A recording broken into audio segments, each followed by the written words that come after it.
Maraparalatsika izay sehatry ny baolina kitra izay dia ny fifaninanana baolina kitra n'olona fito natao kady vory androany. Ity fifaninanana ity izay niditra tamin'ny dingany ampavalon-dalana no nentina nanokatra tamin'ny fomba ofisialy ihany koa ny tompo-lalaovana ho an'ny tournoi Bertin.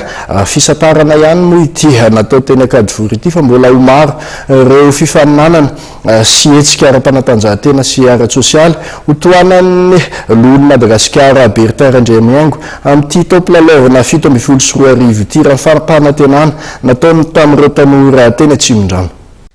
Niditra tamin'ny dingany ampavalon-dalana androany fifaninanana baolina kitra ho an'olona fito.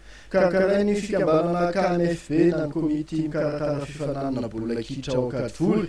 Ity fifaninanana ity izay efa miditra amin'ny andiany faharoa amby roapolo. Ekipa 20 nanomboka fifantsanana nanomboka ny volana aogositra lasa teo.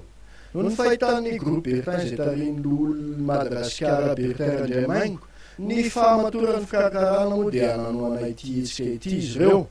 Tsara mampatsiafa efa tao anatin'ny taona maromaro nanoana ny tanora sy ny fanatanjahantena eny amin'ny faritra Atsimondrano ity lohan'i Madagasikara ity. Androany ary dia tonga nanolotra fitaovana toy ny baolina sy aratony tena niaraka tamin'ireo mpiara-miasa aminy. Ho azy dia fanokafana ny tournoi Bertin amin'ity taona ity natao teny Akadivory ity.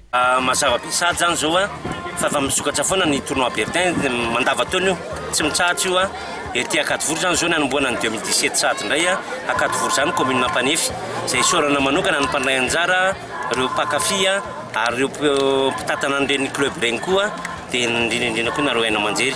Ny zavatra fantatra dia tanora ny tena dia mbola mampirisika foana zay zao ny dikan'ilay fampilalovana kely teo fanomezana baolina azy ny tena mara dia mba milalao kely tsy maninona nge fanetana an'ireny fa ny zavatra misy dia hoe hitaizana an'ilay tanora ao anatin'ny hoe fifankatiavana ny tena zava-dehibe.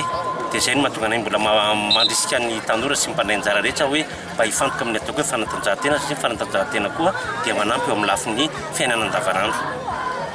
Nandritra izany fotoana nandalovana izany nampisehoany fa makafy ny taranja baolina kitra ihany koa izy ka nisy ny fandakana penalty nataony teo amin'ireo mpianatra ato-kazo teny toerana. Fihetsika izay mampiseho ny fankakaizany hatrany ny tanora amin'ny ankapobeny na eo amin'ny sehatry ny fanatanjahantena izany raha eo amin'ny sehatry ny sosialy.